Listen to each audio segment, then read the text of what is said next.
Mattis, owner of Everyday Home Improvements. Today we're going to do a shiplap accent wall in this half bathroom.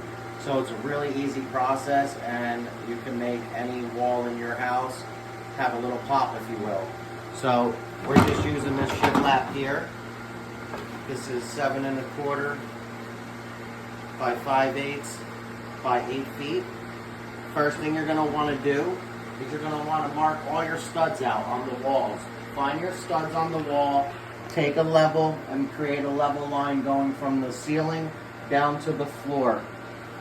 After you do that, remove all these plate covers. You're going to want to take these plate covers off.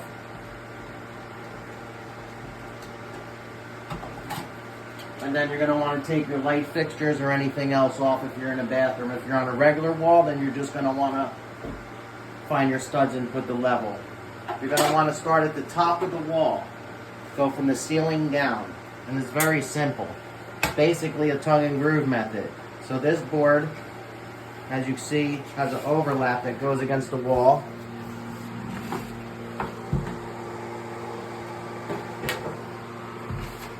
So it's going to go up against the wall like so. Okay? And then your next board is going to just lock in. We're going to show you here in a minute. So what you're going to want to do is first mark your studs so you know where you're nailing.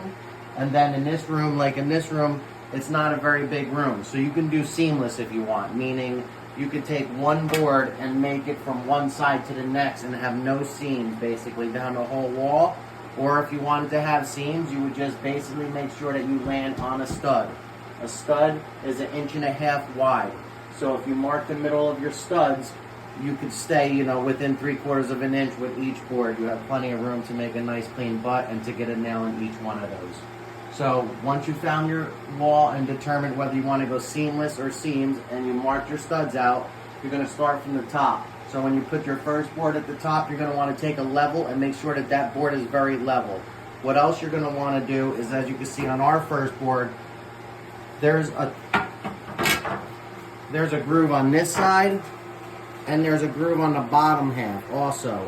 So when you're starting, you're going to not need the one groove anymore, so you're going to want to cut that off so that you get a nice butt up to your ceiling all the way and you don't have that leftover piece of sticks showing. And that's it. I'll be back in a minute to show you how we're going to nail it up and to show you what it looks like. Go ahead. So now that I got my first piece up and I leveled it, you can see how it's tight to the right end and there's a gap over here at the left of the ceiling. Don't worry about that.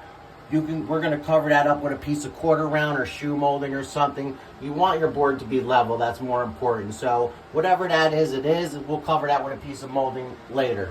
Once you get your board nice and level and you have your studs marked on the wall, you can go ahead and nail it on. Today we're using an 18 gauge nailer, 2-inch nails. You can use whatever you have. I would use the smaller the better to make smaller nail holes.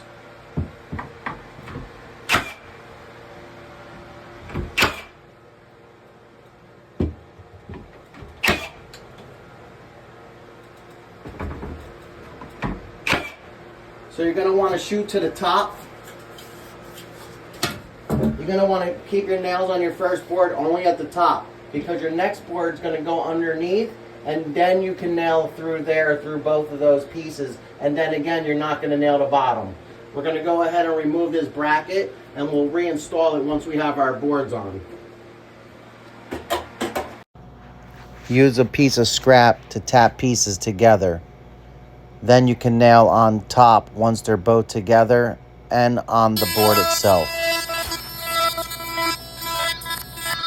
Okay, so to make a cut, this is for the light box above the vanity.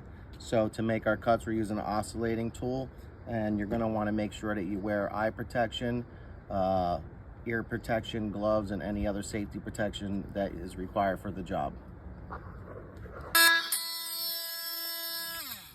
Don't worry if your cut's not absolutely perfect, because obviously the plate for your light is going to cover. Now that we got our shiplap on, we went ahead. We got some caulk. You want to go ahead and caulk all your nail holes, and then go ahead and paint it. We switched out the receptacle to a black one. Homeowner wanted to stay with the white on the bottom behind the toilet, so we stay with the white. We got our scutcheon plates on everything for our cuts. We'll put our light fixture on and our vanity and toilet in tomorrow. Friday. And then quarter round on the edges if you want, or simply caulk and paint. And that's it. That's how you do shiplap wall. Simple, and it can make any room have a little bit of pop.